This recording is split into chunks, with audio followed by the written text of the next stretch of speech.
so we're gonna do a quick deck tech, not only for Klutz's benefit, but for people on YouTube and Twitch chat. So basically, this deck is a Xerox combo burn deck. And to break down what that means, Xerox refers to a magic term where you can trip through your deck vigorously to see most of your deck every game. So we've got cards like Opt. I've never heard that term before. We've got cards like Opt and Warlord's Fury and Chart of Course and Radical Idea and Discovery and Mission Briefing to flash back. These cards kind of churn through our deck very quickly.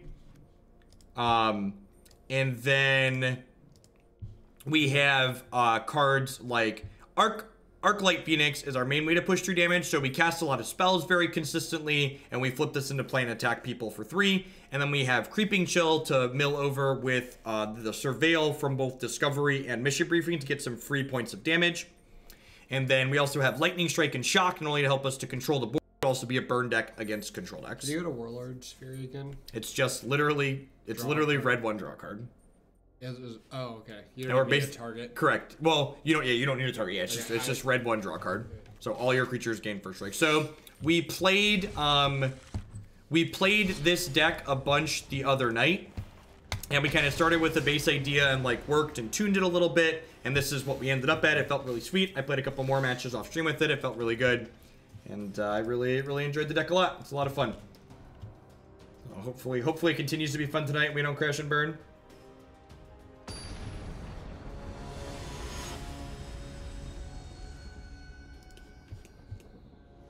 I did add an island, Marty.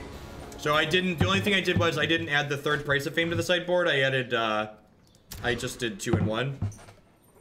Yeah, it seems fine. Discovery, I think I'm fine with Discovery. You basically want to keep your Surveil cards in here because, like, any chance to, like, bin Phoenixes and Creeping Chills is, like, great for us. So, we're basically just looking in the early game to get set up with Phoenixes in the discard pile and, like, build up enough land so we can, like, get our Phoenixes in there. So this is perfect. I get to ditch this and I get to draw a Drowned Catacomb here. Worth noting that because our starting lands are Highland Lake Mountain, this Drowned Catacomb is actually going to come into play tapped. But that's kind of doesn't matter here because we're not going to do 3rd mana next turn. So Radical Idea and Chart of Course are our 2 methods of getting Phoenix into our discard pile from our hand. There is a deck list on your screen. If you're on mobile, you can type !deck in chat to get a link to the deck list.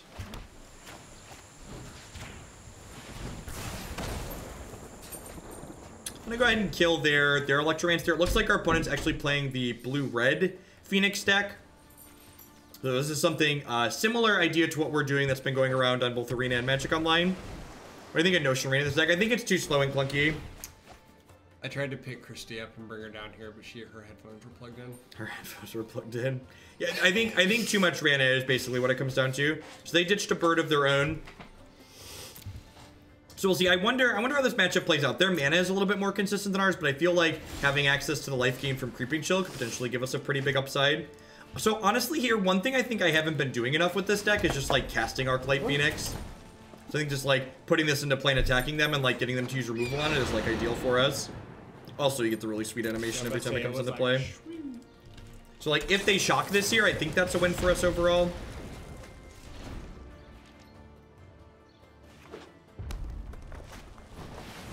That card seems sweet. Crackling Drake is very good against us here. It just blocks our birds, unfortunately. I think I'm gonna Radical Idea here. Okay. I'm gonna go ahead and put Steam Vents into play tapped. And then I'm going to go ahead and pass the turn to my opponent. We will Radical Idea, Jumpstart, ditch this 3rd Phoenix at the end of their turn. And then hopefully between Mission Briefing and our 2 draws, we can put all 3 birds into play. Yeah. 3? Yeah, because I have 2 in there already. How does it come back? When you cast 3 spells in a turn. Oh, alright. Okay.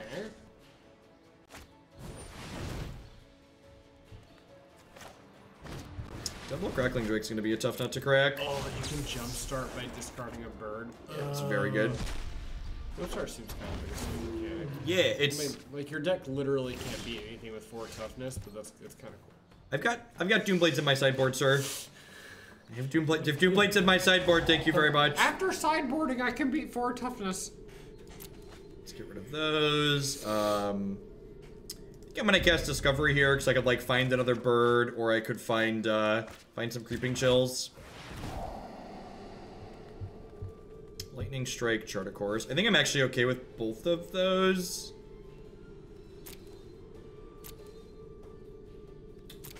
I'm okay with both of those.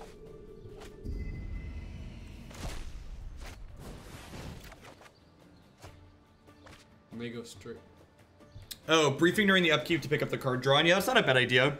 I thought you cast 3 spells. I did. Oh, they come back from the end step? They come back in the beginning of combat. So they're templated a little bit differently than some of these birds do, which is actually useful because, like, post-board, if your third spell is Duress, you can, like, take away an exile effect, which is nice. Okay. That being said, I think double Crackling Drake here, with us having been on the draw, is probably going to be a little bit too much to overcome.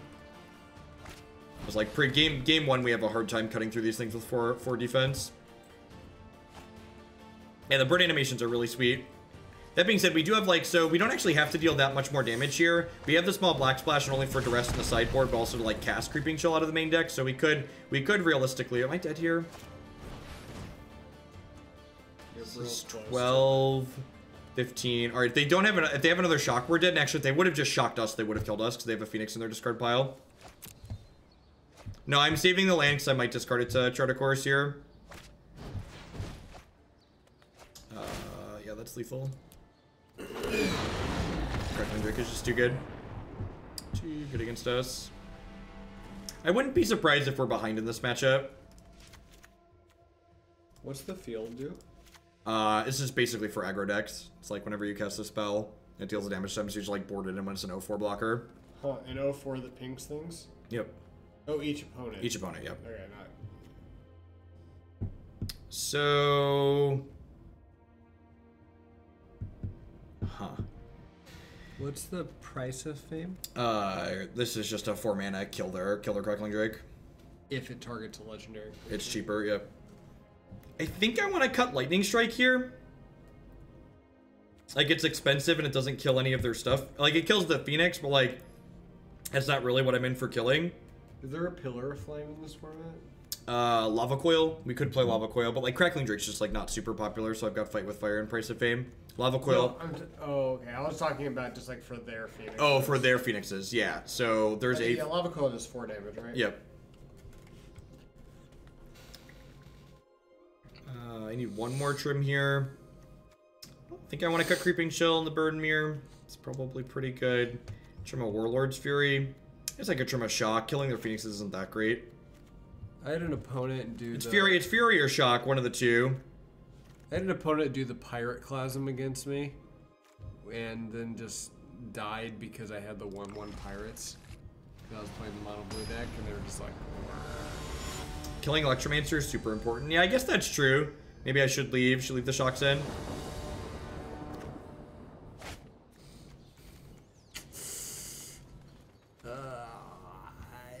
You're gonna die if you keep this. I mean, like, I have a cantrip. Yeah, but 2 of the cards that you want in your graveyard are in your hand. Yeah, but I have a lot of ways to discard them. Like actual I'm keeping... discard or Yeah, no? yeah, Chart of Course and Radical Idea. Oh yeah, Radical Ideas. Perfect, perfect. When we miss the second land drop, I'm gonna concede, move on. I think keeping a hand like this is fine in this matchup because I think we're pretty close to being a dog anyway, so I don't mind taking a little bit of a risk with a hand that's good.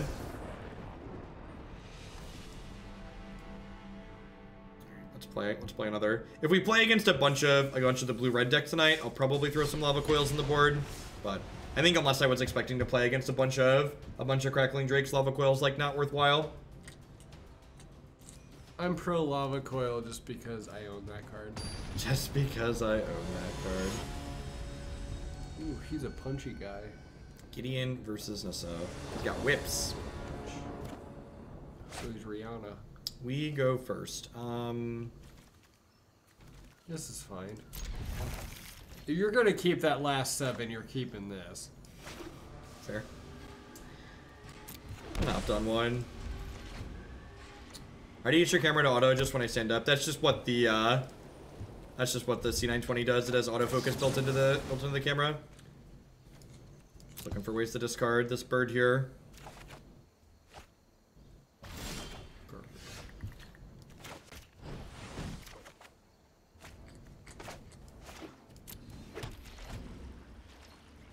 Is the first strike better than trample? That's how your opponent had the same card but it said trample. I think the first strike is better. I don't know. I think it really doesn't matter on either. I'm pretty sure it's minimal whichever one you pick. I just wasn't sure if one was better.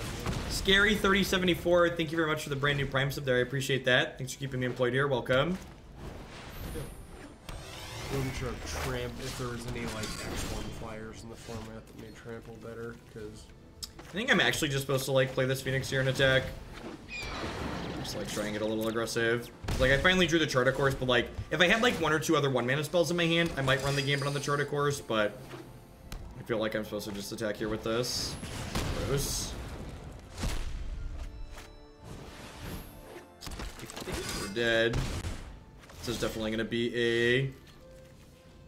there is a way to make a Welcome to Hoaglandia emote because we have extra emote sets.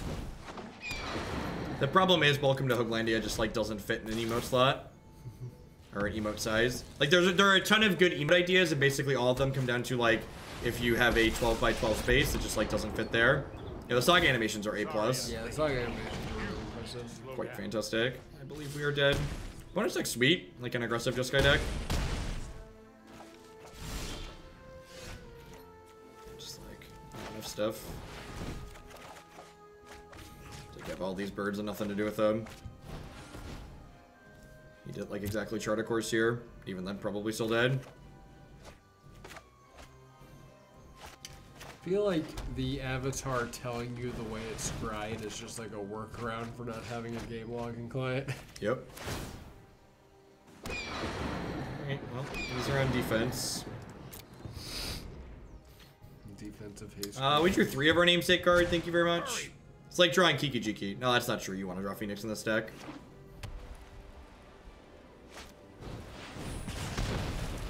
They were just pretty aggressive. We were on the draw. So this is a field and cannonade matchup. I'm pretty sure we're supposed to cut Creeping Chill when we cut field, because you don't want too many cards in the deck that make it difficult to bring back your Phoenix consistently. Oh, Creeping Chill's like a 0-mana wait for Phoenix. That's sweet. And it actually doesn't count as casting it. It's a triggered ability.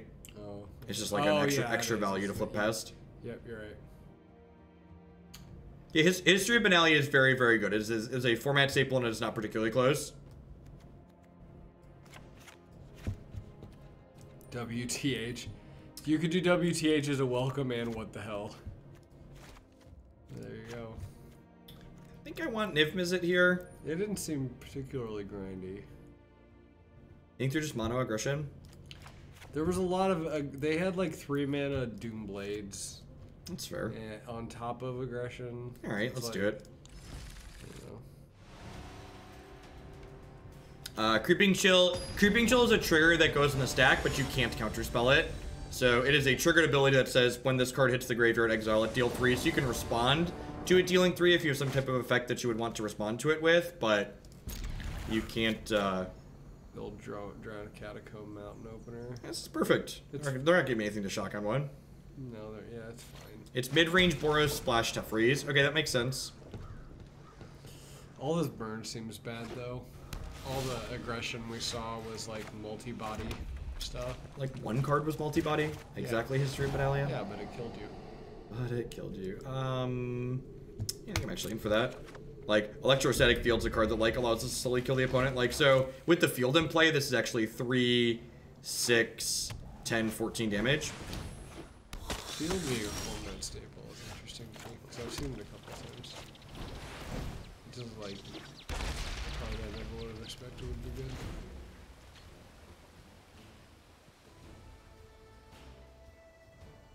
If the Lava Coil is here, we can just go ahead and do this. This is a knight. It's just a simple plus.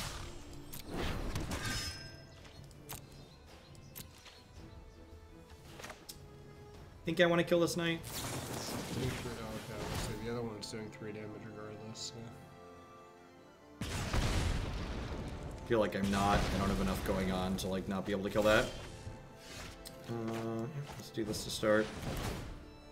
Get some points in the field. Field does mad damage in our deck full of cantrips.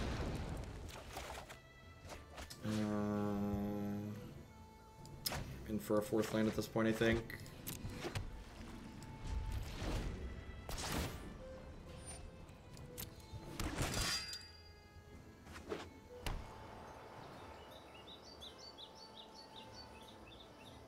What if they have an Ajani here? Aurelia. Okay. Yep, that's pretty scary.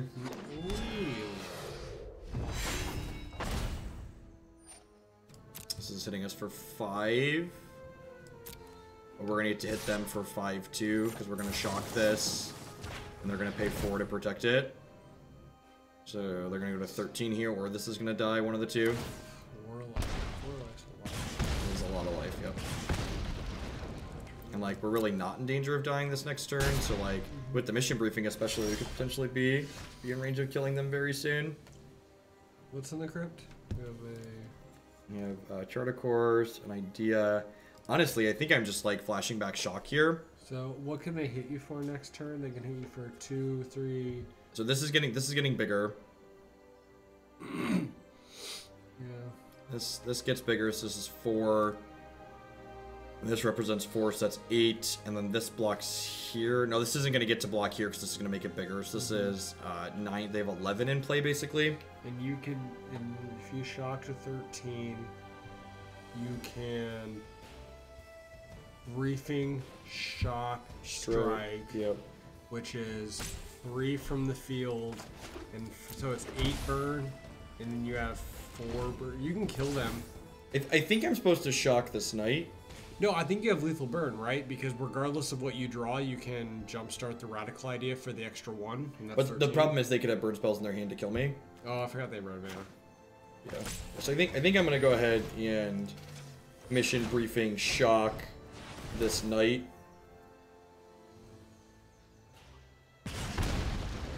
Maybe I should have done this on my turn because yeah, I could have hit this Phoenix. So like if I would have done this on my turn, I could have brought the Phoenix back. Yeah, this was loose. I should have done this on my turn, so I could have brought the Phoenix back. I wasn't thinking. Phoenix is only triggers on my turn, right? Beginning of combat on your turn. Yep.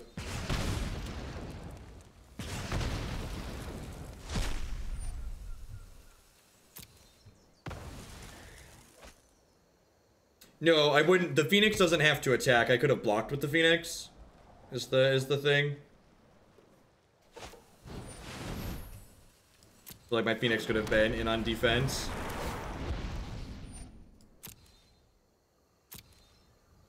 Weird that they did that. They missed damage. They could have attacked with this.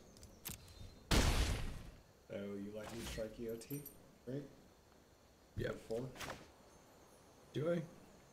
You 4. And then you got 7. Yeah, I guess that's true. This is 4, 5. I just don't know when you're gonna have mana to do it again. Yeah, that's you. true. So we're definitely starting with Radical Idea. I don't have any black cards in my deck right now, so let's tap this instead of tapping off of red in case I draw shock.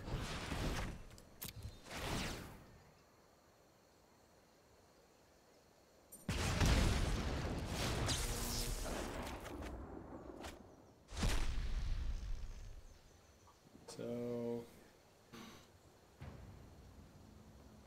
if you, I think I'm just supposed to Radical Idea here, because that way if I draw a untapped land for strike or a 1-mana spell, I can do stuff.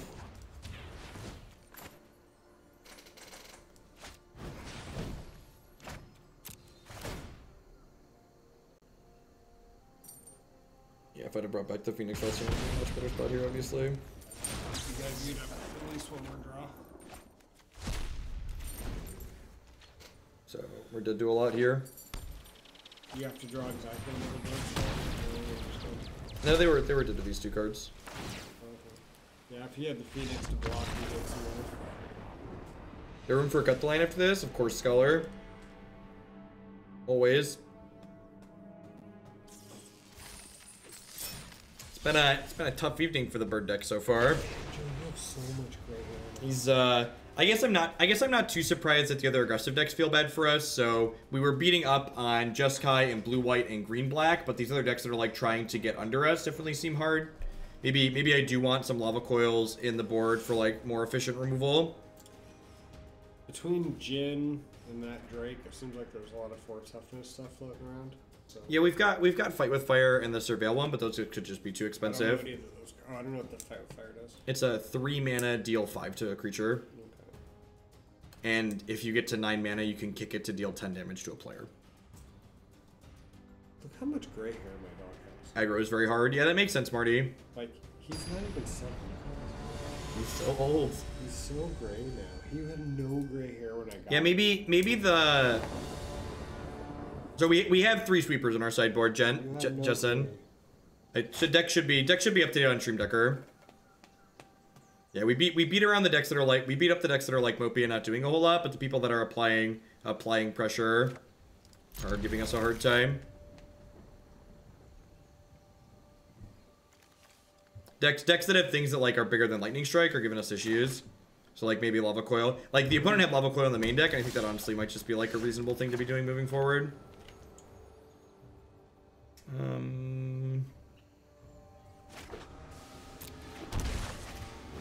A whole lot of reason to save this when I have another 1 mana cantrip in the tank.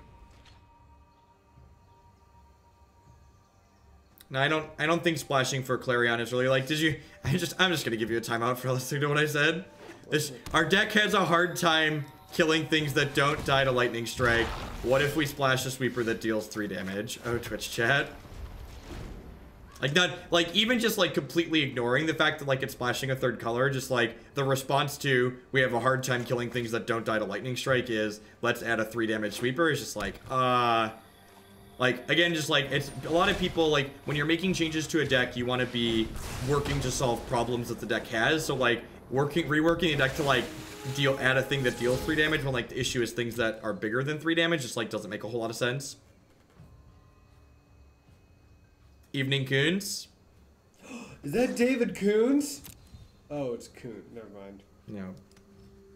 Wonder if they're going to want another Wild Growth Walker here. We killed the first one pretty aggressively, so if they have more Explore cards in their hands, I wouldn't be surprised if they had another one. There's actually 2 elf decks in the queue, not real. So I think one of them is the list off of Goldfish, so obviously you're always welcome to bump up decks already in there. But I'm pretty sure I have elf decks in there already. Look at that. Standard. Up to almost 800 people already. God bless. All hail Magic's best format. They're tanking really hard on this Wild Growth Walker. The tank on the Wild Growth Walker here either says their cat knocked their drink over on their keyboard, or they have an Explore card in hand, but they don't have another land.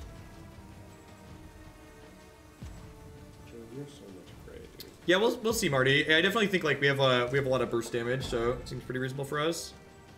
Are they actually just timing out? My cat just knocked their drink over.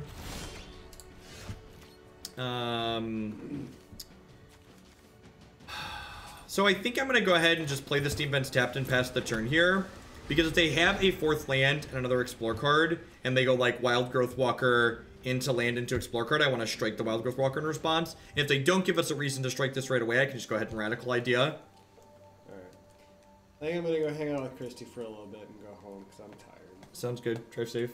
Yeah. So the reason to not play Cast Down in the sideboard over Price of Fame is because the Fight with Fire Price of Fame slot is a slot that I was looking to have kill cards like Salai and Lyra. Alright. Honestly, the more I play the deck, the more I wonder if the fiery cannonades are worthwhile, and if the fiery cannonade should just be like something like Lava Coil. Oh, I love you, Jeff. I love most of chat. I love most of chat. Alright. I'm just gonna take this lick for 4 because I think killing the Wild Growth Walker is more important. Because that one gains them health and gets bigger. Yep, that resolves.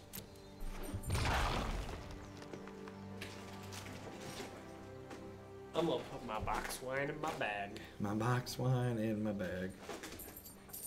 I wonder if they don't have another Explore card. They don't have another Explore card. Alright, so if they don't have another Explore card, am I supposed to kill the Jade Light Ranger? Probably not. I think especially with Creeping Chills, we can probably erase this.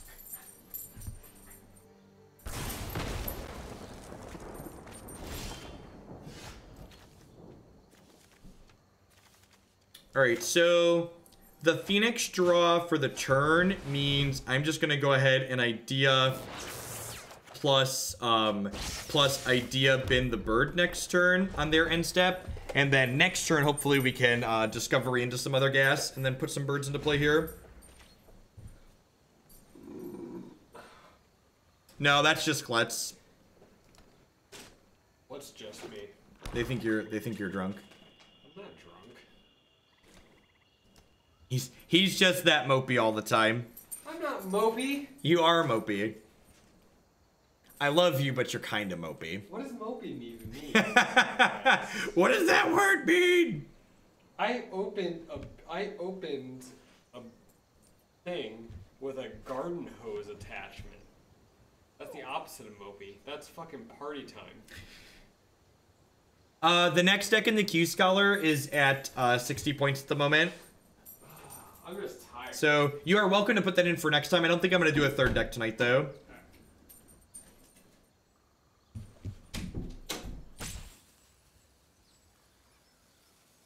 Come on, opponent. I was so pumped about how fast the play in Arena is, and now you've been sitting here just like hour clocking multiple times.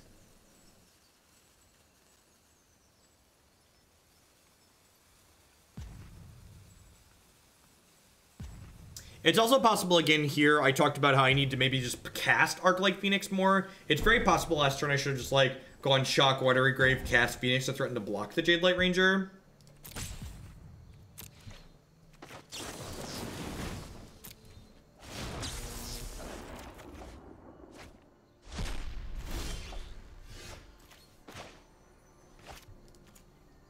So I don't have any black cards, so let's go ahead and use my Drowned Catacomb.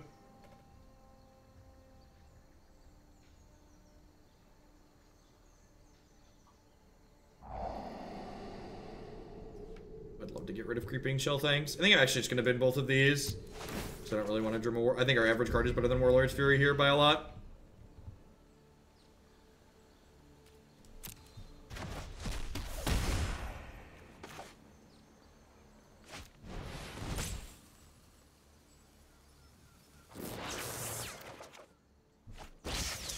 And I need to cast one more spell here so we can go ahead and put our birds back.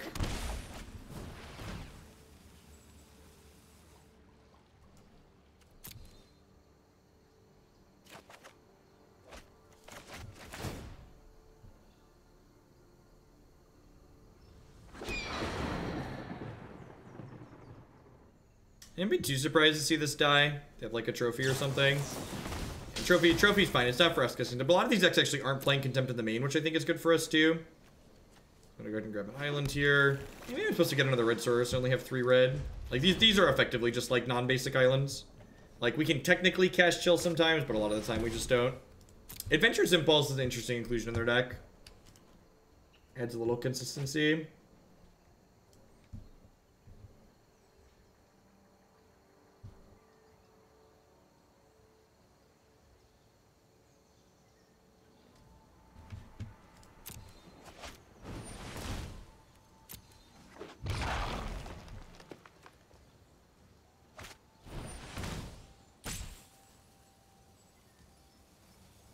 Huh.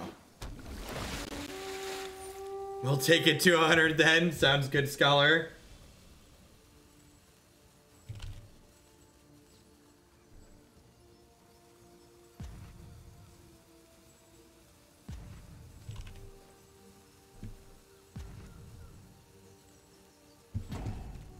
If anybody in chat wants to do me a flavor and convert this deck list to mtggoldfish.com, I'd appreciate you for later.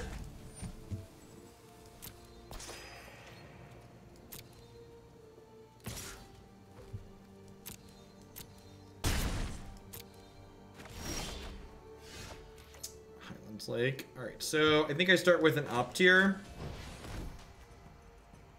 Really not looking for a radical idea. So they only have 1 card left. So honestly, I think this is a point where I want to just like be a little bit more controlling. And I think I'm going to go ahead and just like double shock this Wild Growth Walker and then keep my Phoenix on defense for a hot second.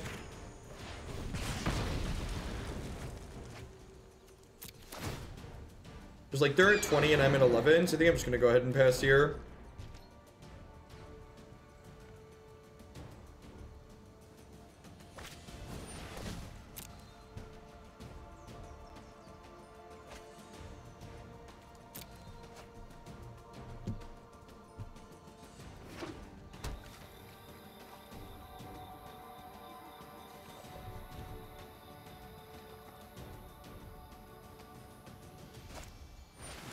Find. All right, sure. It's weird that they're getting 2 of those and they're not getting something that explores with it. I guess there's no things that explore in their bin. That's fair.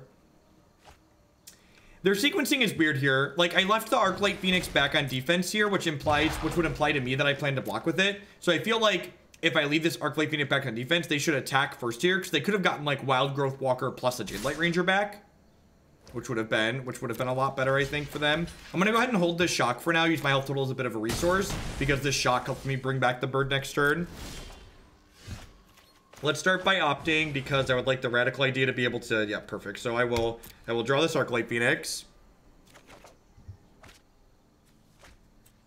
And then I'm going to go ahead and radical idea, ditch the bird.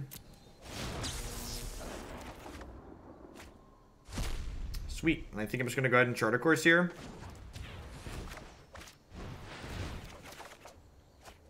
It's a Creeping Chill. I'm actually like... That Creeping Chill is just like super castable at this point, right? So I cast Opt, Chart a Course, and Radical Idea this turn, so my birds are going to come back. I think at this point I'm positioned to start racing, right? Like, they have this Wild Growth Walker, but I've got like 6 power and I've got some damage in my hand. My Shock's going to take this Merfolk Branch Walker off the table. Then like this Creeping Chill gives me a 2-turn clock. Thank you, Alkalal.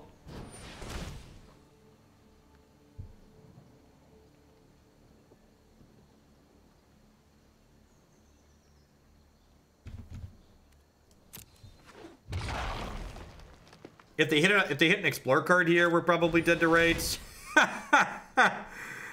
Oh, that's super unfortunate.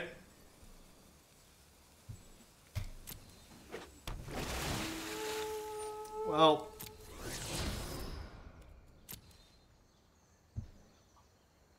I don't know that we're just dead, but like, we're definitely not in a good spot. Brutal, so they're gonna gain 12 here.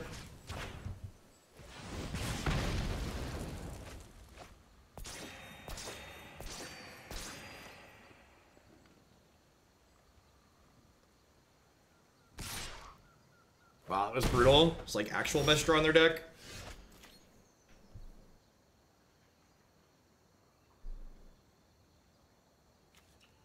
We've played Blue-Ray Control in the stream before. You can find my thoughts on it in the wrap-up section of the video on my YouTube channel. You can always find all my thoughts on my YouTube videos.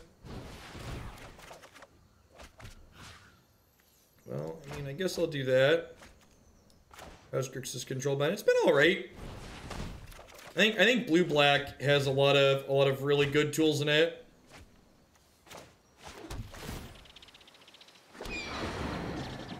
So, unfortunately, I can't attack here. I actually think this deck's a good matchup for our deck. Like, if they hadn't drawn, like, exactly Jadelight Ranger to gain 12 there, they were very dead. Wolfgang, thank you for the Twitch Prime support. I appreciate that. Welcome. I think in general, the Wild Growth Walkers are very good against, like, these burn-style decks, but I think we definitely had the tools to win this, and we're kind of unfortunate. So I can go to exactly 8, and they have 8 in play.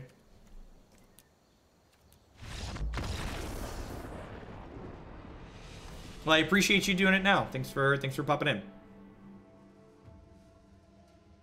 Honestly, I think this matchup's so reasonable, we just, like, don't even really sideboard. Maybe the Fight with Fires are okay on the draw, because you do need to kill Wild Growth Walker, but like I said, I think if they hadn't, like, we were going to beat 3 Wild Growth Walkers that game, or 5, really, and then they ripped the Jadelight Ranger.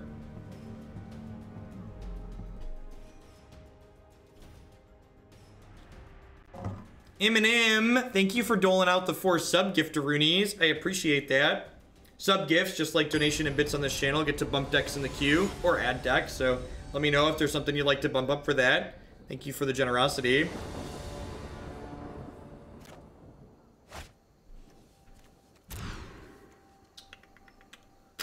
This hand's not great, but it's definitely a keep.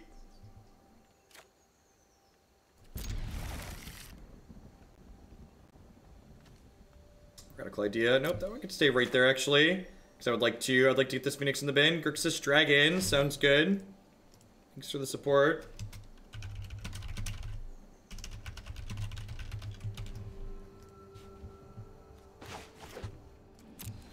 gonna go ahead and just play this out here. So your 1-mana spells, especially when you're not looking for anything in particular, are valuable because they help us get the Phoenix back earlier. So I'm gonna go ahead and do this, and I'm gonna go ahead and get this radical idea off sooner rather than later, so that way we can use it to get our Phoenix into the bin.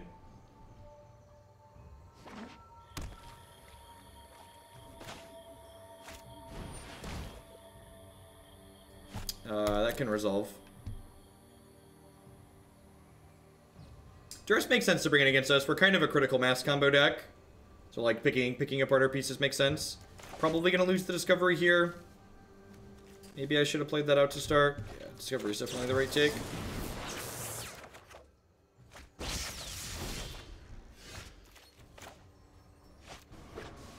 Put that into play, pass the turn here. It's doing alright. Got beat up in our first couple of matches. We're playing against black-green now. Oh, Klutz is gone. I can put my headphones on. Sounds. Ooh. I wonder if I'm supposed to have shocked that in, so that way I could respond to this trigger with it. Alright, they drew at least one land. There's a Wild Growth Walker on top. Gross.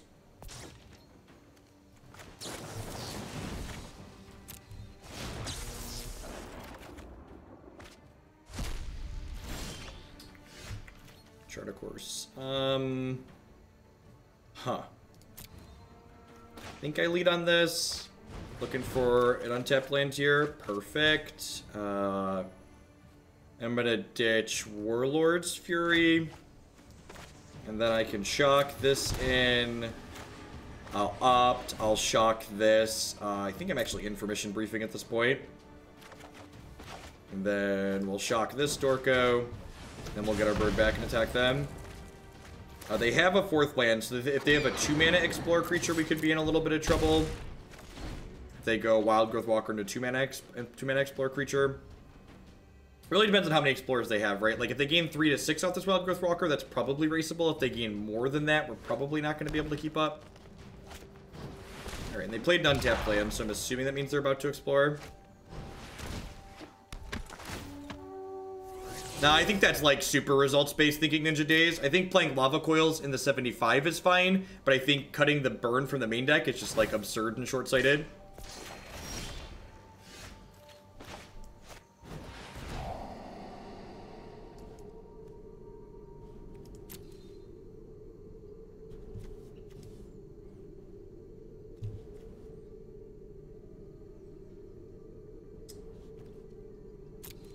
So I think I want to land here. Actually, I already have plenty of black, so I want the mountain on top. Or do I want the? No, I need the blue source, right? Yeah. So if I do this, oh, I guess I don't need that because my bird's currently in play. Yeah, that was loose. I'm dumb. That was bad. I should have been that. This is seeing one fewer card than it should otherwise. I would have literally been to this creeping chill off of that if I'd have been to that card correctly. That's unfortunate. Probably gonna concede this and then move along here if they have another Explorer creature. It's like we just move on from our mistakes. Oh, they have a Find Finality. They're gonna get to pick this back up. Yeah, I'm just gonna move along. I'm gonna cut these fiery cannonades from the board because I think that's like not the way I want to approach the aggressive matchup with this deck and put some Lava Coils in. I've definitely felt like I've wanted that card here.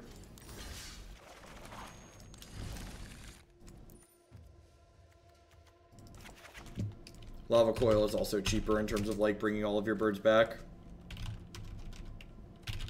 Yeah, there's a lot of really Xerox decks tend to be like that, decks where you're like cycling through a lot of your deck because you get to make a lot of decisions every game. So like all of your micro decisions tend to add up. So if you're not playing optimally, there's a lot of really small points where you can like lose yourself percentage points.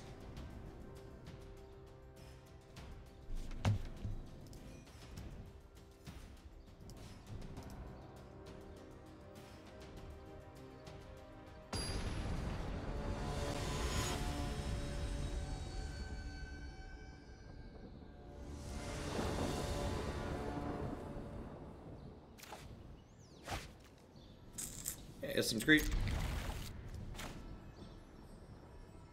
Lead on the old Untitled Sulfur Falls here. Tactical Rainbow, thank you very much for the brand new Prime support there. I appreciate that. Welcome. Welcome to everybody, by the way. I got almost 800 people hanging out on a Sunday evening. I guess it's technically Saturday night. Did Sunday morning or Saturday night? How does that work? What's the deal? What's the saying? Bolt the bird. So I'm actually gonna lightning strike this Land War Elves because it's resource efficient. Your 1-mana spells are valuable in this deck because you need a 1-mana spell. Want more 1-mana spells that you bring back your birds a little bit earlier.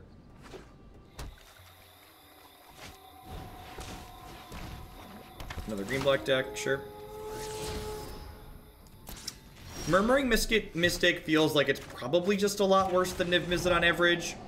Like, Niv-Mizzet's a similar style of card that just, like, guaranteed always gets you value.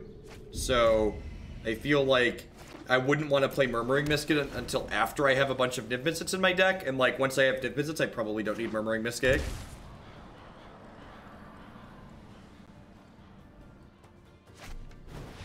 So, my next turn is probably going to be land, briefing, maybe I'm just going to shock this.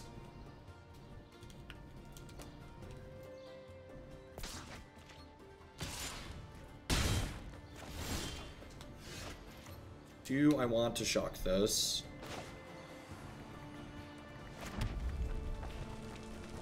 The shock could be valuable for getting back my birds next turn. I could probably just race here, right? I'm going to start with briefing. What's going on, Opzid? Thanks for the support. I appreciate that. I'm just going to bend these aggressively here because I'm flashing back Discovery, which will let me dig deeper now. Like, put birds and phoenixes in my... birds and creeping chills in my discard pile. I might just want the land here. Nah, I can always shock and then briefing shock. So if we miss on the land, I think that's fine. Perfect. Hit it anyways. Yeah, Klutz went upstairs to hang out with Christy for a bit, and then he said no after that. I think she's playing Diablo or something like that. That's been her game of choice recently. Plague Crafter, sure. I'm gonna turn their 2/3 into a card from my hand. So I've got Chart of Course in here. I've also got Chart of Course in my hand.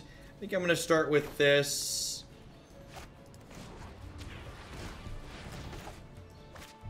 See where we go from there. Discovery's not bad.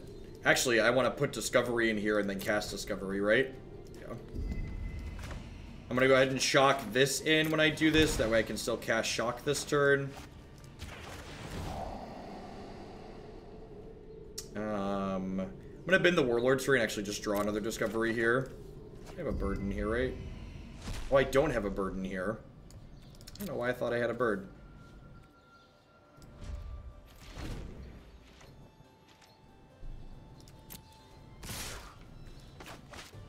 I'll just throw the shock on here. 21 cards into our deck without a bird.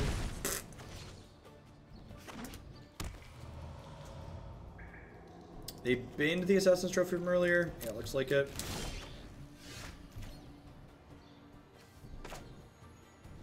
Again, these are just islands. Want to save my red mana, so let's go ahead and do this to start.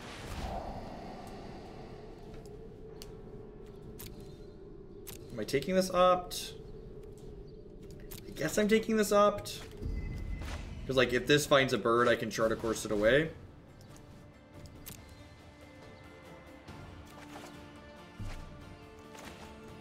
Can I get a bird?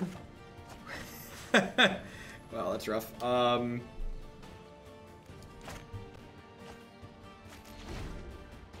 think Crackling Drake's really good. I think, I don't know what is with... Actually, after playing an infinite amount of Modern, people just hate actually winning the game for whatever reason.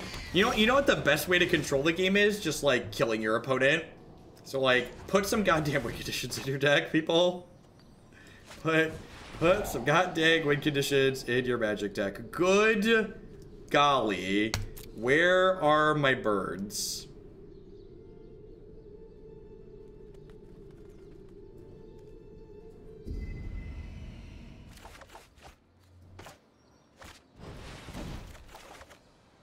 I mean, okay.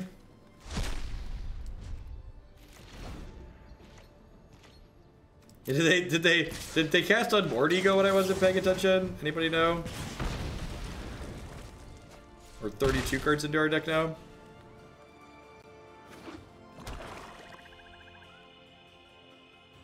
They have like another Chupacabra.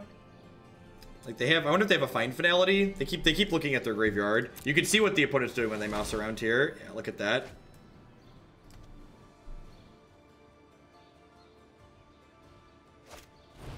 I mean, at least if the birds were in their deck, they wouldn't be able to, I mean, like, those cards just do different things. Like, Magic players are always, like, looking for, like, these like, get-out-of-jail-free shortcuts. Just, like, should I always do this or should I always do that? And, like, the actual answer is that, like, Magic's pretty complicated and that, generally speaking, there aren't shortcuts like that in the game. Holy crap. Where are my Creeping Chills at, even?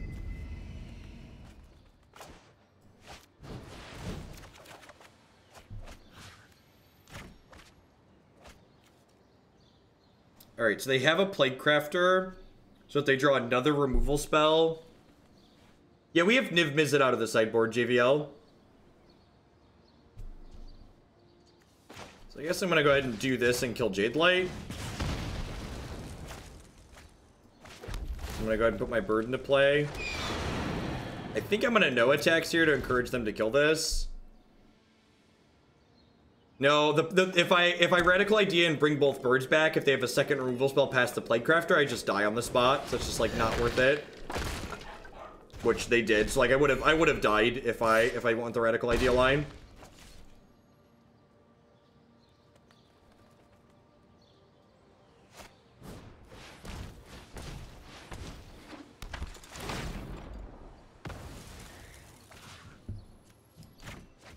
Oh yeah, that is in fact how that worked.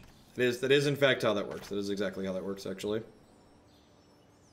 So I'm actually dead on board if I don't find a way to do this. I guess I can just Creeping Chill them. Doesn't seem like a particularly good play though. Your shark hatched today. Is that a congratulations? I don't know how to respond to my shark hatched today comment.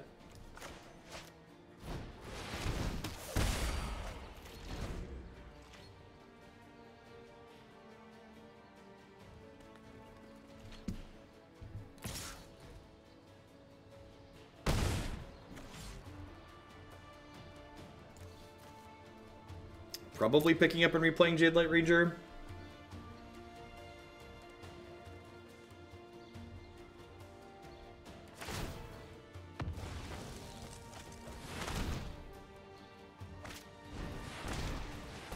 Gives them some selection here and another lethal threat. Nebraska. That does not kill. Wow, they left it on top. That one actually seems really good for us.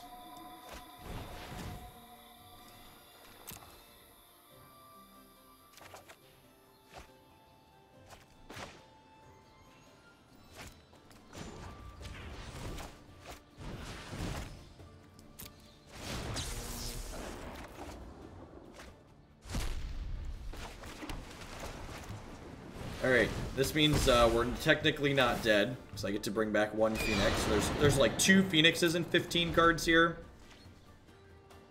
Is there one unknown card or removal spell? Of course it is. Alright. Sometimes.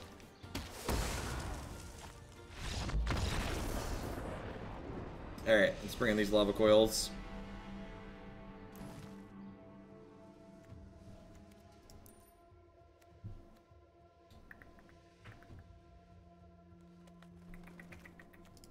We're through 2/3 of the deck there, actually. You know, not that I'm counting, but we were through 2/3 of the deck.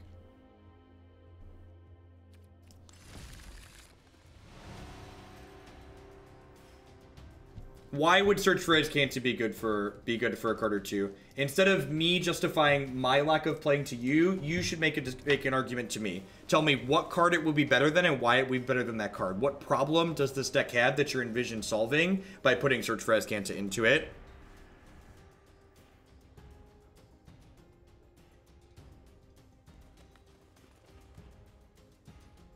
You don't have to be a good Magic player to try and form reasonable, logical discussions. Like, in fact, one of the ways to become a better Magic player is to think in a critical way about the cards that you're putting in. As someone who's producing content and engaging with you, it's easier for me to explain to you why something is or isn't good if I can understand where you're coming from with why you think it might be reasonable. And if you can't think of a reason why it might be reasonable, it's probably just not. And that's the way you want to approach deck building in general. You want to look at things and go, well, why do I want to do this thing? What is this thing that I'm interested in doing, like, add to my deck in terms of value? Why is it something that I'm interested in doing that's worth doing? I would love a second land. Thank you for asking.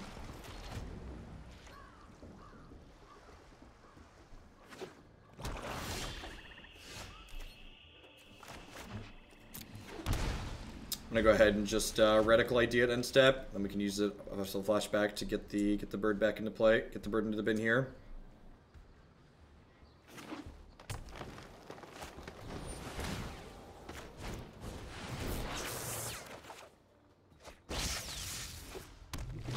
So you're talking about search being useful for ditching creeping chills. Would you accept the statement that most of the cards I draw aren't my draw step? That's true, right? So, like, search really isn't going to help us ditch creeping chill because most of the time when we're drawing creeping chill, it's not before we draw a card for the turn.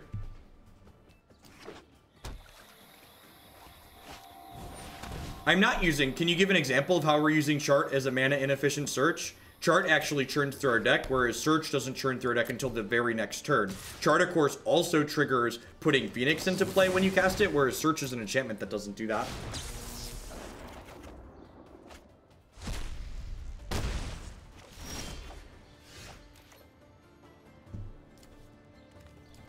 I'm going to start with Opt here. The Opt could potentially be valuable down the line. That was Andrew, not Kent. And yeah, he's gone for now. I'm just going to go ahead and Lava Coil here. Just clear the board out. And you see how when you explain to me what you think a card is doing, I'm able to kind of engage and describe like what I'm looking to do. Or like why I think the card may or may not be bad. Because like why you think a card is good could be different for why I think you think a card is good. Like prevents me from having to like read your mind and like waste time.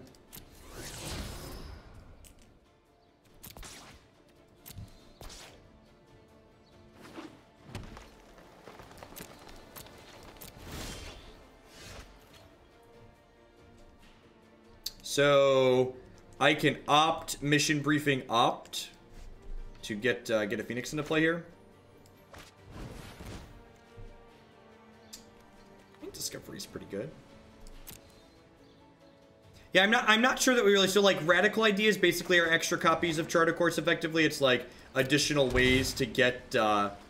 it's an additional way to get a Phoenix into the bin from our hand. I think I've been happy with Radical idea. I'd love to bin both of these, actually. Get a good trigger on that. Look at that. Are we going to have, like, an average game here where we actually find a good mix of cards?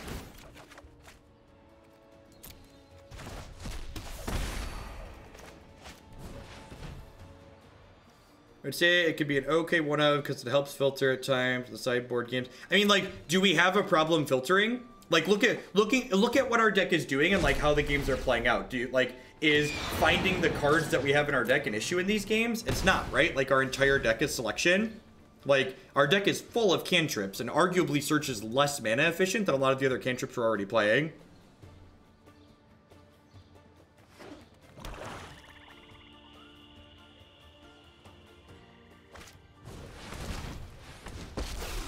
This Vivian read here seems actually pretty good for us, right? Because like we can bring back this bird pretty easily a lot of the time, I think. We just need a 1-mana spell here. I guess we need a land too. Alright, so 1-mana spell gets this back. Ditch both of those. It's an op. Sweet. So I'll get to go ahead and Lava Coil the Jade Light here. And then I'll go Sulfur Falls opt. And I think I'm going to go ahead and kill the Vivian since she's at 2 and they're still at 14. A Creeping Chill. Yeah, I think I'm going to do that.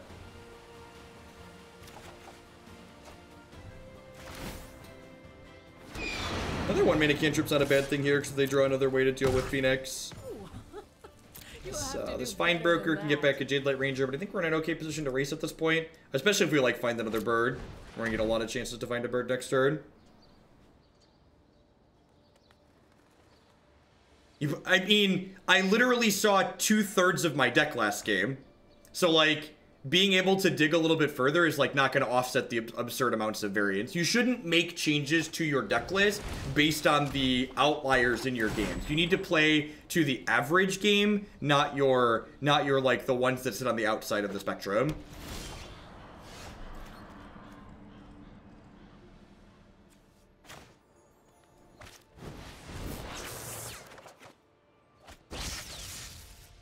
Huh. So...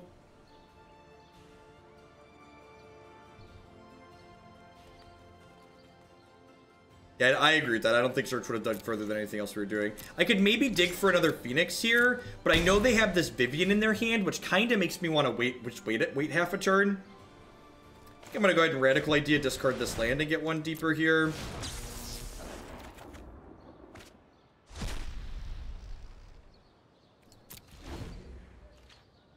Yeah, we would actually never be activating the back half of Search in this deck. Like, we just don't have, like, this deck has so many cantrips in it that, like, from a mana efficiency standpoint, we just don't have time to do that.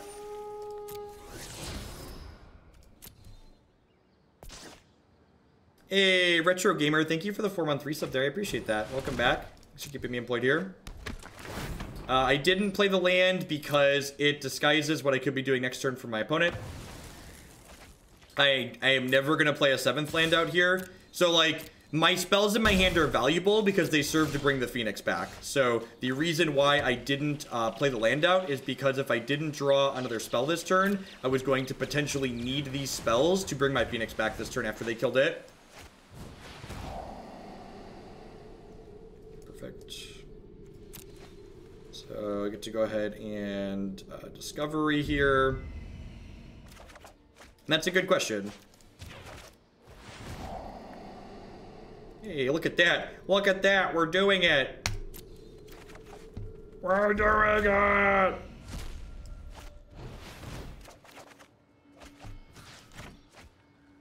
Look at that, chat. There were 3 Phoenixes in our top 30 cards instead of our bottom 18. And, like, the 3rd Phoenix is a little bit lucky, but, like, we didn't need 3 here, right? Like... This deck is a gas when you run anywhere close to average. Just like when if you have 2 Phoenixes in your top 30 cards, you're gonna have a good time usually. I'm gonna board in an extra shock on the draw so we can be a little bit more defensive. Yeah, I like the idea of these Lava Coils the more I think about it. Honestly, maybe I trim a Chill and leave another Warlord's Fury in. That seems fine. This deck is a gas. This style of deck where you get to churn through and do your thing is a lot of fun. Nice. I know we got beat up a little bit, but I think Lava Coils kind of helps us not get beat up, and that's a good thing. Yeah, Lava Coils look very reasonable.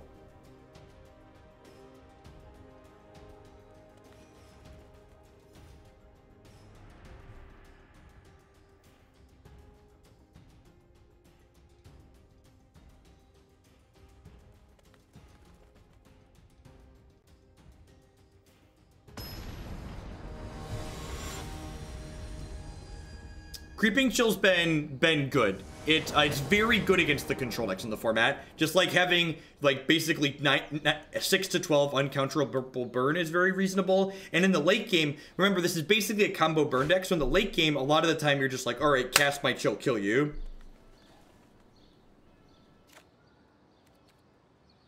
I can update the couple of cards we changed in the sideboard after this match is over. I can't export mid-game.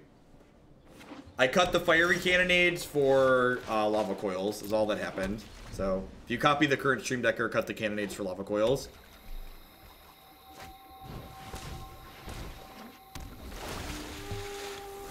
This hand's a little bit awkward without red mana, but the thing you have to remember is that even if I wasn't splashing black for the Chill, I wouldn't have red mana in this hand, because these would just be basic islands. Box News fallen out of favor. There's no favor. Full on tilt. Just like, the format isn't really defined as of yet, so like, we don't know what's good bet otherwise. There's lots of people playing lots of different things. Looking for an untapped red source here. It's really unfortunate. So we're going to get beat up a little bit here, but the fact that these things drew lands instead of getting bigger is kind of good for us. And like next turn, I'm going to get 2 birds back, which is nice. We haven't played Grixis with Disinformation Campaign, but we played Grixis with Nicol Bolas.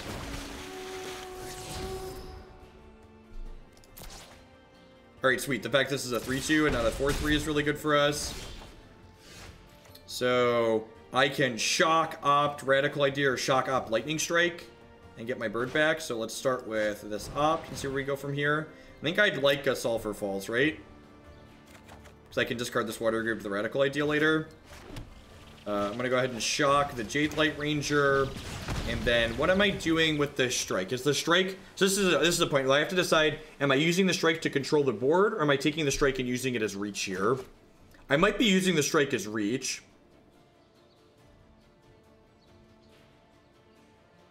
So like I have two birds that are going to come back this turn. So if I strike them, I put them to 11. That seems pretty reasonable, right? Yeah, I think this matchup is okay for us on average. So, am I cutting a turn off the clock, though?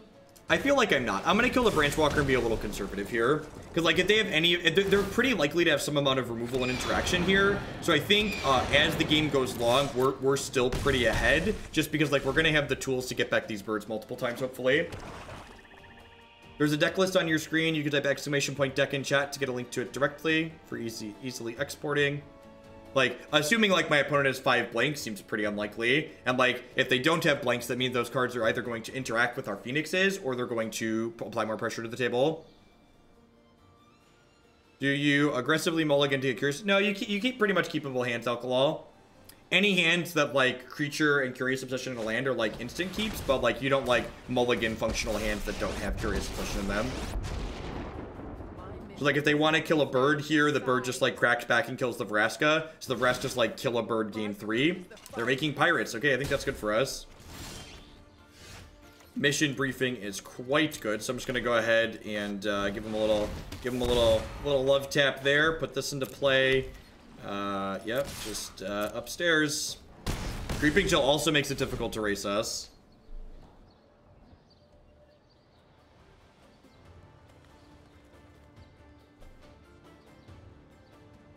Which is a good time.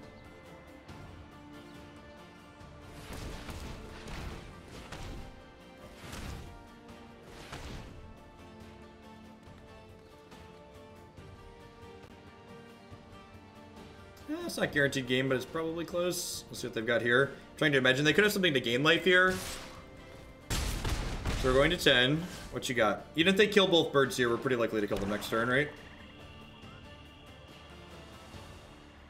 This could be a finality. Yep.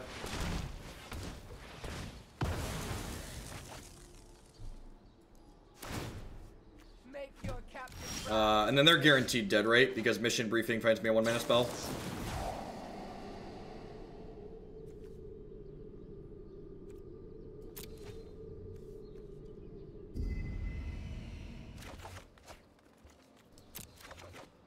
Just like have them over dead. So this plus lightning strike kills them. And then we have Phoenixes too. That's how the black-green matchup plays out in my experience on average. You like hit a Phoenix or two in your top 15 to 30 cards, and then you kill them with the birds that run out of control. You definitely hit some mediumness in the middle there, but that was about what we wanted to do. Let's go ahead and update the Stream Decker list so it's got the Lava Coils on the board for people that want to copy down what we're doing. Let's play another match or two here. The games where the card your deck is named after is contained in the bottom third of your deck, you're gonna have a bad time. But you know, usually statistically average, you're gonna find 1 to 2 in your top, you know, 30 to 40 cards.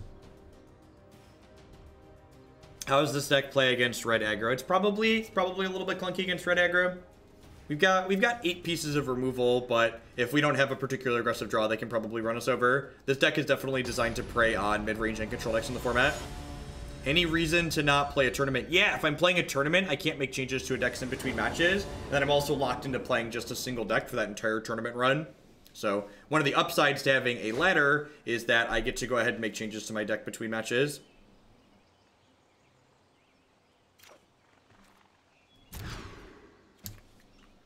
Chill on the opener sucks, but the rest of the stand is good.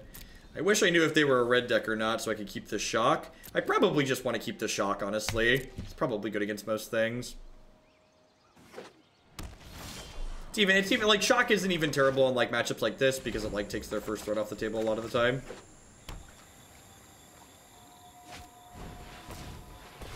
Growth Walker's really annoying.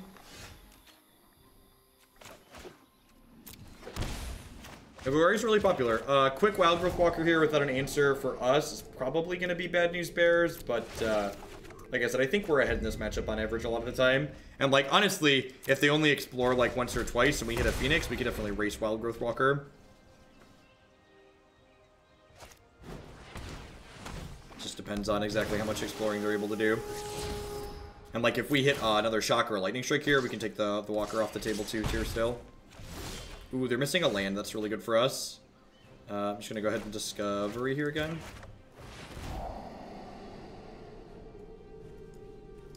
Just dig, looking for a Phoenix. Perfect. So I'm gonna go ahead and play this out. I'm gonna go ahead and pass the turn. And then, so next turn, what am I looking to do? I might not be able to get this bird out for another turn or two here. Jadelight Ranger's a tough nut to crack. So, in response to the Explore trigger, I'm going to go ahead and kill the Jadelight Ranger. This is still going to make the Wild Growth Walker huge and let them gain a bunch of life, but if we draw a lot of Phoenixes, we can maybe be okay here. Oh, their land issues have gone away, so they're up to 23. We're taking 7. I'll start with Chart, of course, here and see where we go from there. Really need to hit a land here, and we did. Okay, so that's step 1. What's step 2? So I probably need to Lightning Strike this Branch Walker to take it off the table, and we're hoping to like hit another bird and them not have more Explore cards.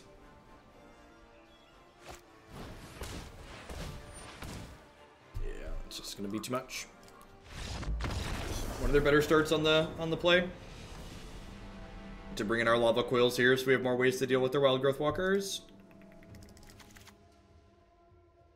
I'm gonna trim a couple of Shocks and a Warlord's Fury to do that, I think. You found the buy. Was it in your bag? That's funny. You're home safe then, I take it?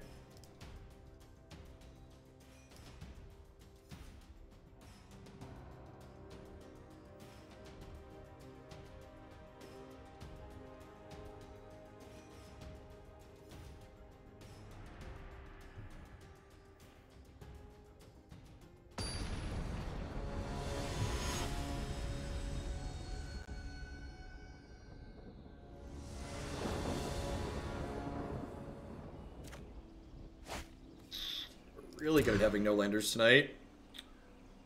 This hand's really good with the blue source, so I'm going to keep it.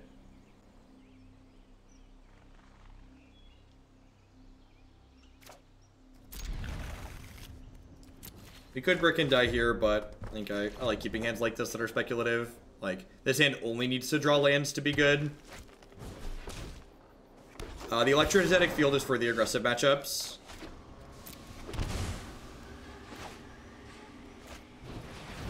Lands, perfect. Little sad that we drew Creeping Chill, but I don't know. I wonder what the upside is there for Chart Course versus Discovery. I don't know. One's necessarily right or wrong to lead on. No Wild Growth Walker on 2 is great.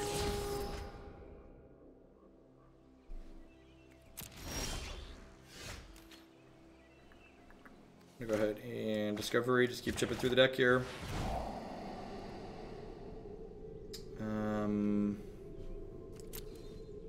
So if I keep the opt, I can actually opt Charter Course next turn. Oh, I actually don't have another blue source. I guess I get a lot of looks at a blue source though. I can opt Lightning Strike.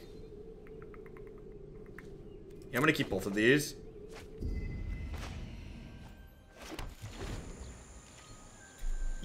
Kind of. Like, I can always Discovery the following turn and, like, see the just same number of cards, right?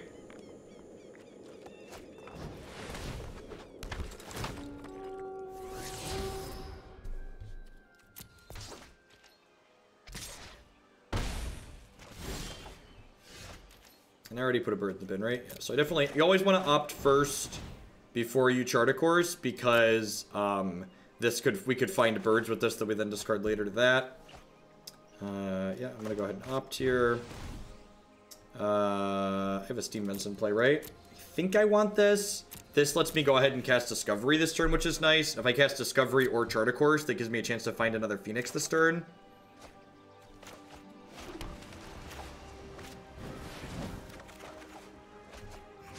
Alright, missed on a bird. I don't really need a fourth blue source, right?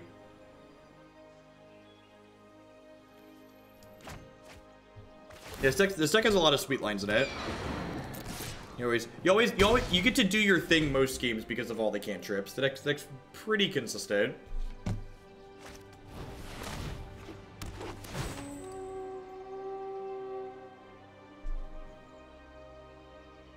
I guess without the last blue source, I can't mission briefing plus opt and discovery this turn, so maybe that's wrong.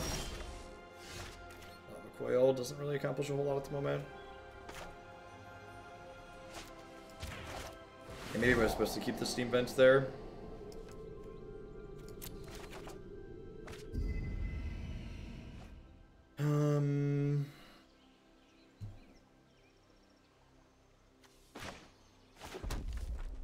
So I probably want a Lava Coil to keep a little bit of pressure off here.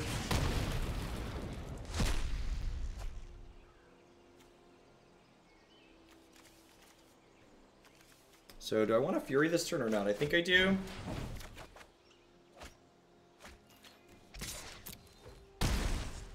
So they've got 5 in play, so I'm dead in 2 here, so I need to, like, kick my race up a little bit.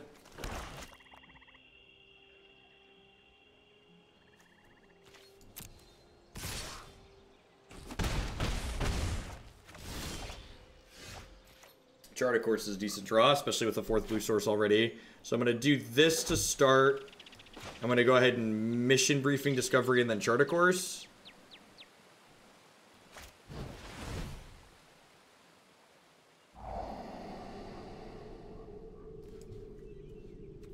Just going to dig deep here. I think the resource efficiency on Beacon Bolt is too poor to be worth playing.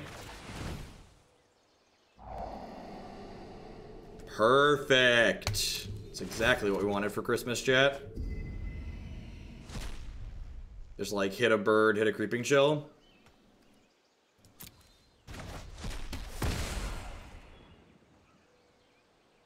You don't see an upside for discovery. The upside to discovery is you get to churn through your deck very quickly, and it puts both Phoenixes and creeping chills into the bin.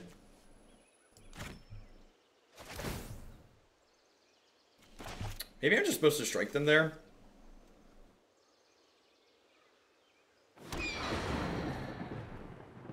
You want to board in all of your cards that impact the board.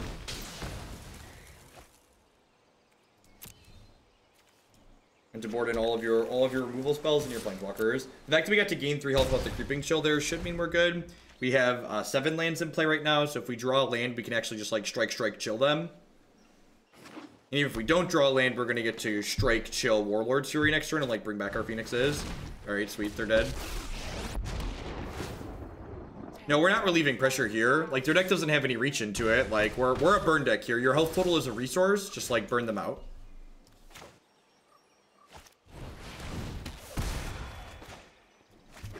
Killing them with Creeping Chill for mana is style points, by the way. So, like, always go for the style points, chat. Just, like, let you know that you're overdead by a lot. Didn't even need these birds. Any particular reason for Warlords over Crash Through? Nope. The cards basically are just red, draw a card. So on the draw, I'm going to bring in all of the shocks. I think we need to be a little bit more defensive on the draw. I think cutting a Creeping Chill is fine. Okay, that's reasonable.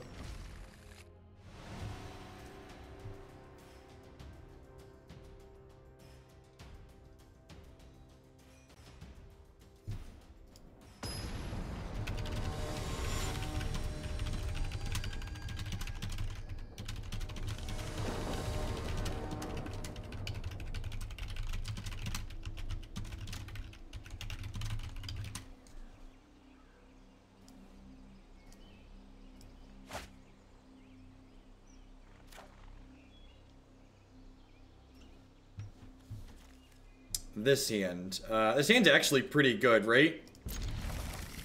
If they, like, turn 1 Duress, take my Opt, I'm a little bit sad, but ayo. Alright, so the fact that I hit the land naturally here means I'm actually just going to put it into play tapped and not cast the Opt, because remember, having a 1 mana spell means that I'm able to bring the birds back later, which is nice. Yeah, I think Tokens was a good week 1 deck, but I really haven't been too impressed with Tokens since then. I think since people have figured out how to build the interactive decks, a lot of the stock in Tokens has gone down. That feels a little bit bad. We did at least hit the Lightning Strike here, so we're going to be able to kill this Jade Light Ranger to relieve pressure. Any thoughts on Tormenting Voice? I think Tormenting Voice is worse than Radical Idea and Charter Course, and I don't think I'm looking for another way to do that. I'm not sure I like Tormenting Voice better than these other cards. Tormenting Voice is also really terrible against counterspells, which feels pretty bad. Alright, so my Lightning Striking this. The fact that we drew the land right away and then missed on the 3rd feels pretty terrible. I guess I could Opt here looking for a land plus Lightning Strike is probably the reasonable line. We'll play off the Watery Grave set if we draw basic island or a Drowned Catacombs. We can still cast this Lightning Strike. Perfect.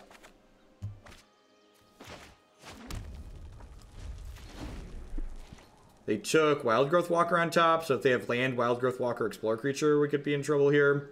I do think I need to kill this Jade Light Ranger on this combat step here because it's just too much pressure otherwise. We're definitely a little bit of a control deck at the moment. Yeah, I think so, Alcohol. I don't really have any... I don't really feel like brewing in Modern, though, so I'm not really working on anything like that.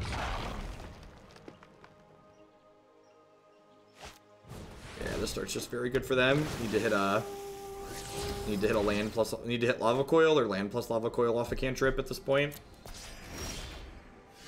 It's a Charter Course. I think I start with that then.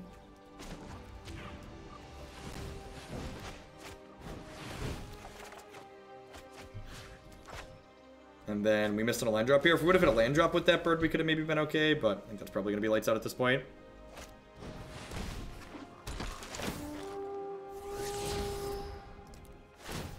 I don't know if we've run bad or if we're just running good the other night. This deck's like definitely not. I feel like we've run pretty poorly here. Like missing our extra lands there is pretty unfortunate with the number of cards that we saw.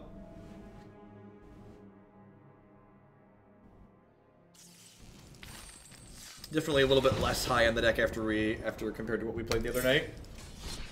It's theoretically better to Discovery as it goes 1 card deeper. So the reason why I didn't Discovery there was because once I paid 2 mana to cast a card draw spell there, I needed to hit Lava Coil and a land to be in that game to kill the Wildgrowth Walker. So I needed to hit 2 specific cards, whereas Discovery only lets me draw 1 card. So while Discovery was better for hitting explicitly my 4th land drop, Charter Course gave me the ability to draw both the cards I needed. And if I didn't draw both the cards I needed there, I was basically dead.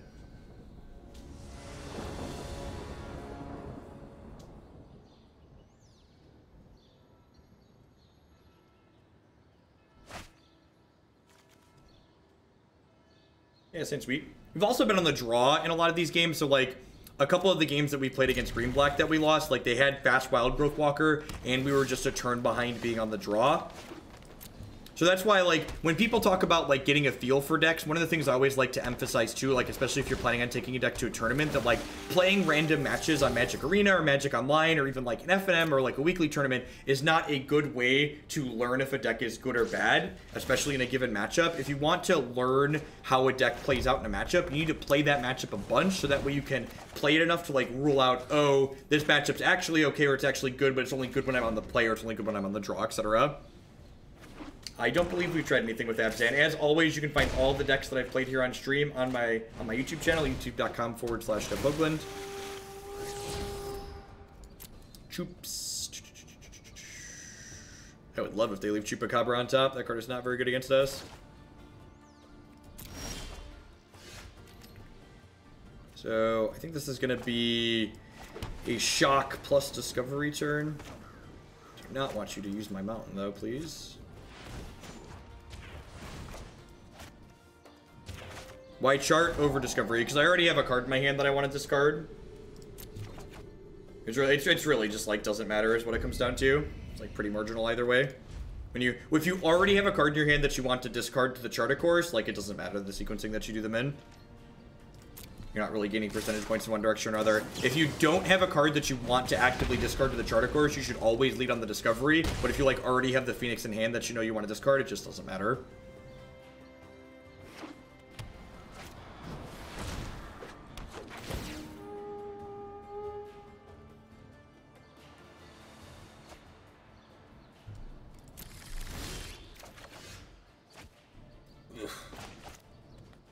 Creeping Souls drawn. So I have a bird in there. What's my best way to get to the bird ASAP?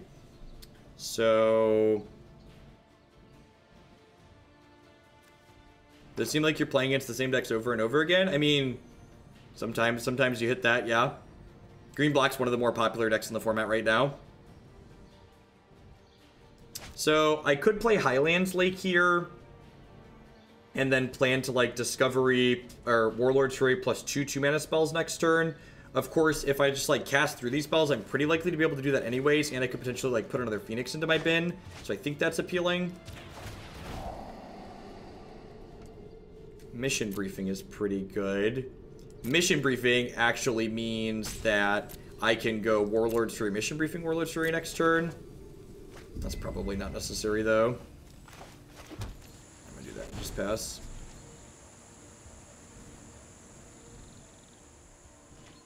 So it depends, K-Watum. So the reason why I favored killing the Jadelight Ranger is because in the Find Finality situation that you just talked about there, replaying the Jadelight Ranger is less mana efficient for my opponent, which seems ideal for me. I think I'd prefer that they end up being less mana efficient more than anything else. So I'm at 9.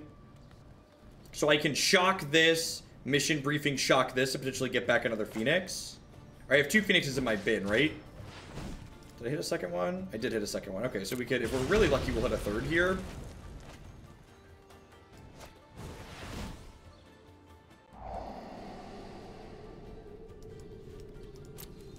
I'm going to keep the Mission Briefing on top, because that means I can briefing my briefing next turn and get my birds back right away, which is sweet. Yo, dog.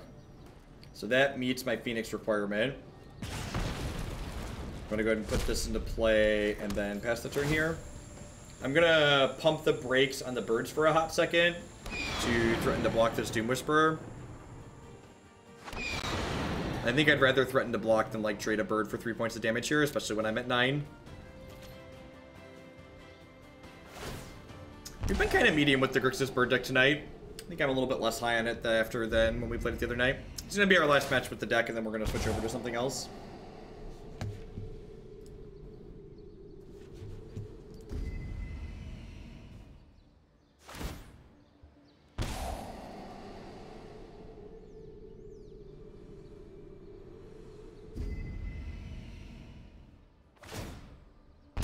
Wow, this is really aggressive. I don't think they can have any cards that kill us next turn here, so, like, if they get too aggressive with this, we could definitely kill them next turn, right?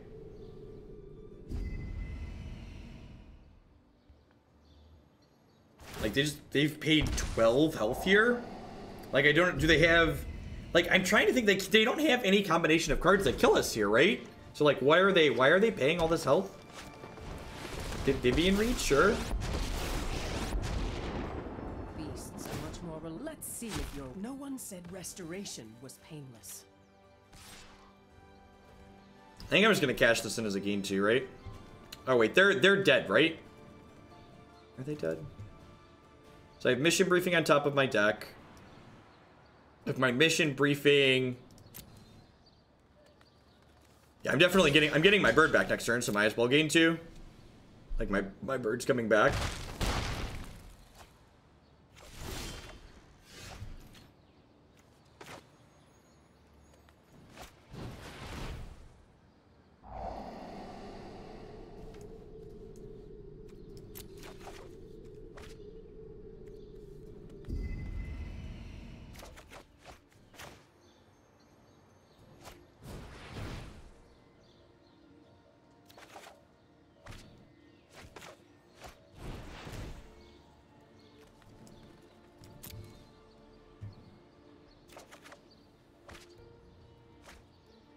Yeah, the Pirate Tempo deck's very good, Bionic. I've liked it a lot. Are you playing the list I posted with Fathom Fleet Captain or without? I don't know why they dug like they did. Maybe they just like felt like they had to kill one of the birds. I guess I could see that being a thing. They just felt like they had to kill one of the birds. So against red-black, we haven't played against red-black with demons. I think on the draw, I've been having all the lava coils and just like trimming a chill and 2 warlords turn. I think that's fine. That's true. They could have been thinking we were control. Like there is a control deck going around that's like playing bird as a control card. That's completely fair.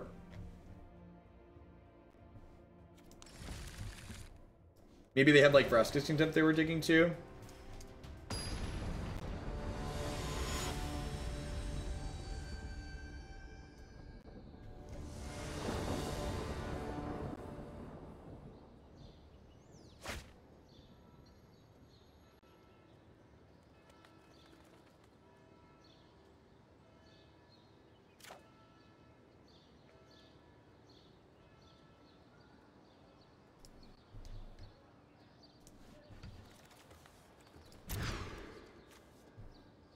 Okay.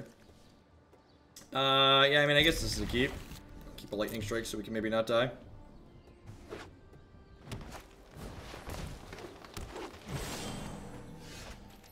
Why no field? I don't know what fields is. What is fields? Please use the full magic card name.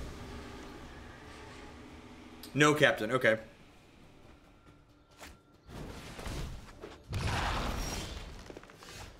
Oh, they don't have a land. That's good for us.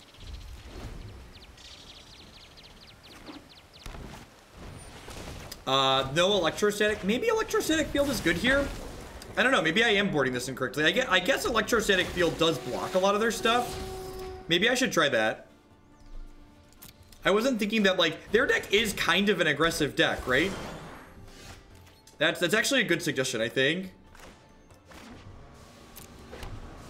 The flip side of that is I feel like the opponent's deck has to leave in. It kind of depends on how much removal we think they're leaving. Because if they're leaving in a bunch of removal to try and kill the Phoenix, like turning on their removal with the field feels bad. And like they're probably leaving in things like 4 mana Vraska. Like obviously it would be pretty good on this board though, right? Because like it would be effectively like be a soft removal spell.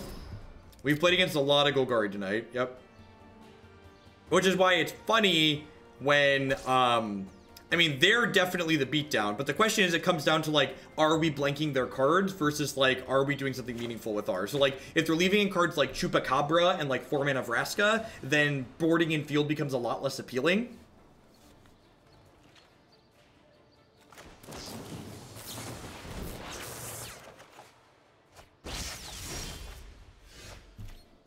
Well, Militia Bugler is a card people aren't a fan of in Modern because it's pretty slow and clunky in a format that's about generating tempo and resource efficiency.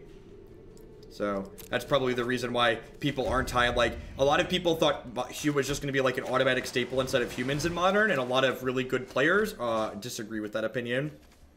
I guess I'm just spitting this radical idea. Next turn will probably be Mountain, Mission Briefing, Discovery, and then Opt, and then hopefully get some birds to bring back, but we're kind of in a bad spot here. We haven't found any pressure going, and they've had a pretty aggressive start.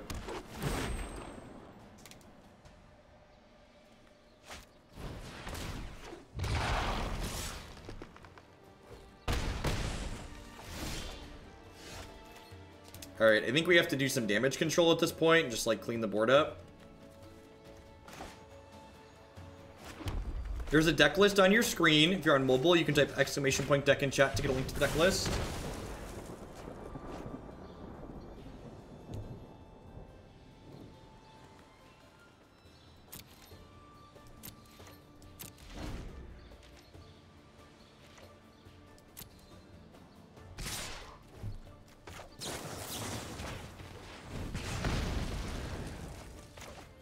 This gives us a turn on the clock, so I think it's worth doing.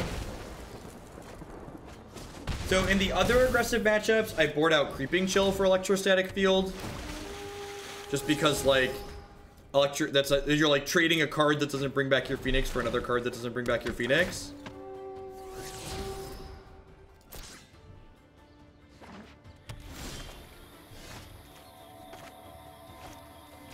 Probably dead.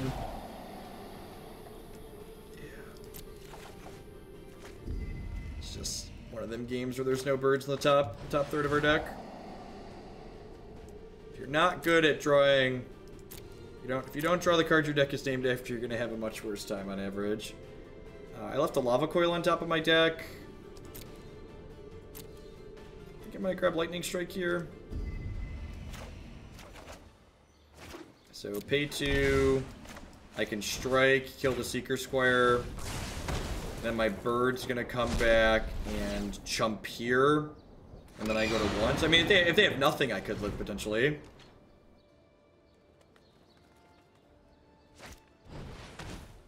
Oh, the Duress probably puts me dead. That means I can't actually cantrip enough to bring the bird back. Yep.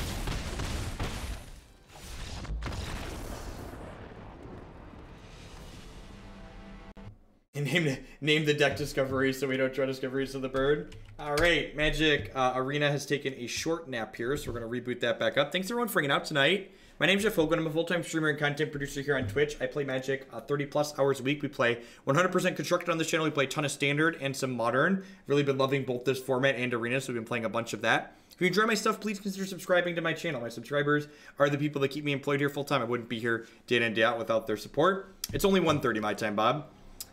Looks like Arena. I'm not going to do a full show here. It's late night. Just waiting for Arena to boot back up after it died. I've said that a lot. It's my normal plug. Do we want to bring in Static Field? They didn't have a lot of removal spells there. I kind of like the idea of trying Field out here. It seems potentially very reasonable. I'm gonna cut all these creepy chills and bring in the fields and see how that goes. JW, thanks you for the 22 months. I appreciate that. Welcome back. The birds are great. The birds are very powerful. The games where you see 1 to 2 birds in your top few cards, you put people on the ground.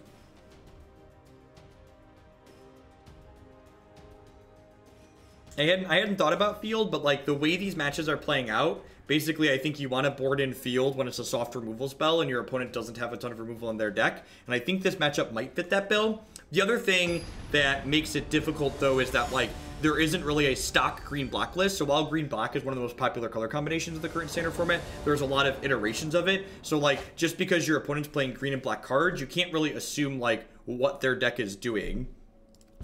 I keep this. I get like 3 looks to find my second land on 2, and I get 5 looks to play it before I do that. The standard format has a lot going on in it. It's one of the best formats of Magic I've played in a very long time. I've never played on a Pro Tour. I don't really play in Magic events that feed into the Pro Tour. Yeah, I've always taken the most cost-efficient route of playing Magic, so when I traveled around to play in a lot of Magic tournaments, I played on the SCG Tour, because the SCG Tour tends to pay out more money per player. Which means it's easier to make money playing in tournaments, so you can continue playing more Magic tournaments.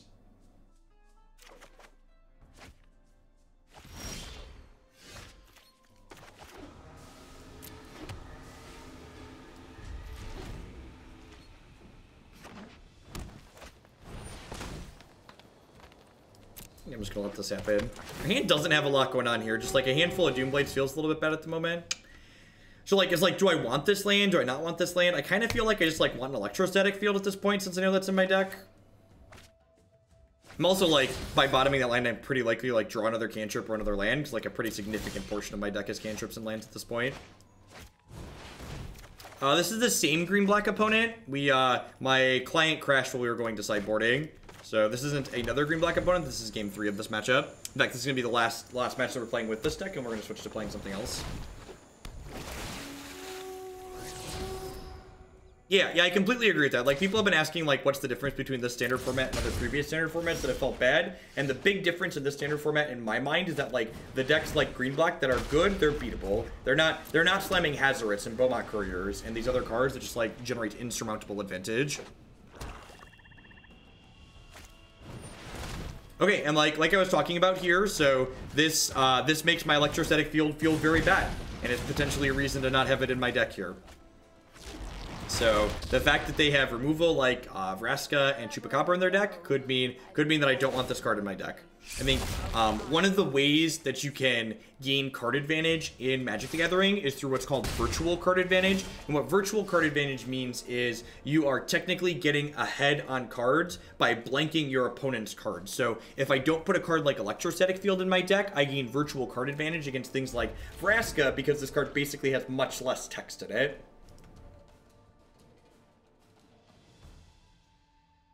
I just, like, assuming people are ghosting is just, like, nonsense, I think. I would estimate that most of these green-black decks are probably built in a way where they can't cut all their Vraskas and all their Chupacabras and stuff like that, just because there aren't a lot of decks in the format where they necessarily need to do that.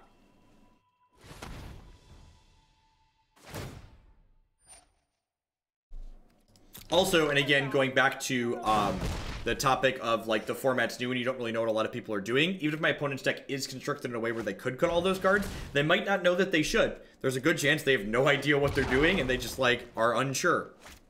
And that doesn't even mean they're bad at Magic, it's just that, like, the format is new and there's no guarantee that they are or aren't doing something. Would Lava Coil be too good as an instant? I don't know. I mean, it would be better. Questions like that, I think, are always kind of weird, because, like, talking about whether or not this card is too good or good enough like that in a theoretical situation, just, like, doesn't really add any value to what we're doing here. Arclight Phoenix. Yeah, I mean, I guess I'm just, like, casting this and attacking the Vraska for 3, right? Kill your thing. I think we played against green-black, like, 3 or 4 games in a row now. 3 or 4 matches. Got a lot of green-black this evening.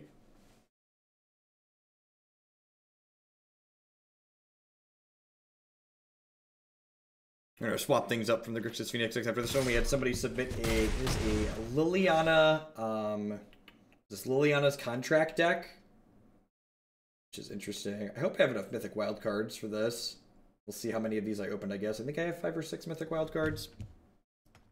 How has the green matchup felt with this? Before tonight, I would have told you the green-black matchup felt pretty reasonable, but we've kind of been getting beat up tonight.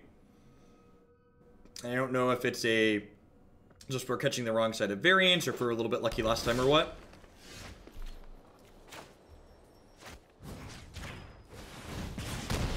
Just exile that one. Shock that one.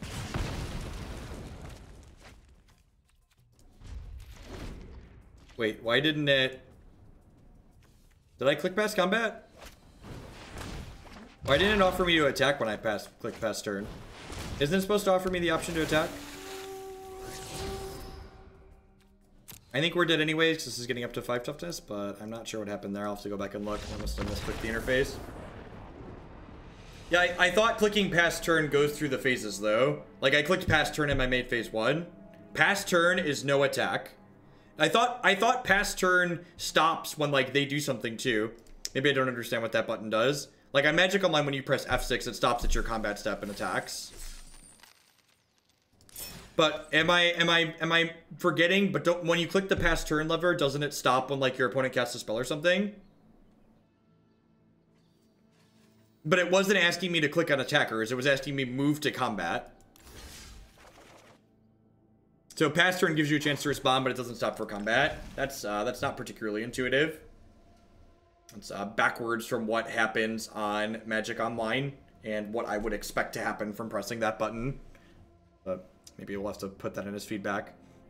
I don't know. So to wrap up on this deck, this felt pretty reasonable last time we played it, but we just kind of got beat up tonight. And I think there's definitely past turn is kind of demonstrating. So, like, that's a comment I'm going to give you a 10-minute break for. It's just, like, not useful, it's not constructive, it's not specific. I think it's, you know, comments like that doesn't help Arena get better as an application, and it doesn't help it improve. So, like, you could say, the past turn button didn't do what I expected it to do. This is what I expected it to do. This is what it did. Is that, like, the intended behavior? Is what it's doing what a user expects it to do? Like, that's how you want to help the application improve. Just, like, needlessly complaining and taking up space in chat complaining. That doesn't help anybody, and it just waste lines of text in chat. Yeah, I think it's counterintuitive. It's different than how it works in Magic Online too, which it's funny saying something Magic Online does is intuitive.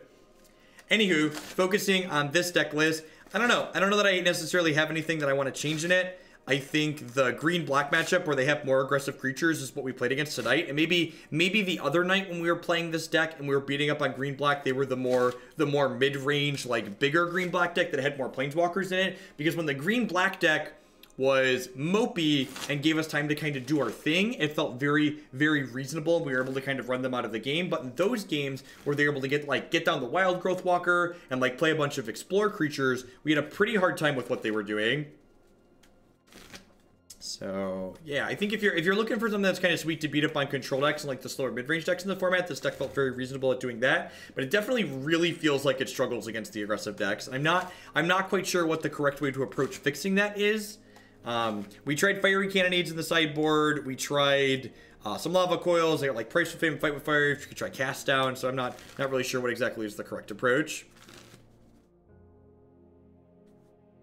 I would expect the button that says pass the turn. So, but that's not what the button does, Nah Holmes. When you click the press turn button and your opponent casts a spell, it stops and gives you priority to cast a spell. So the button isn't passing all priority for the remaining of the turn. It's still stopping and giving you a chance to respond to things. So like, I agree with you, if I clicked the button and it stopped letting me respond to anything, that I would expect it to also skip my combat step. But because it stops when my opponent makes a play, it doesn't make sense to me that it skips my combat step when I press it. So if it did skip everything, I would agree with that. But when I click the pass the turn button, yeah, when I click the pass turn button, it still stops for. All right, what are we doing? What am I doing? I'm done working on this deck. If you want to work on it, I gave you my feedback. If you want to work on it, feel free to work on it.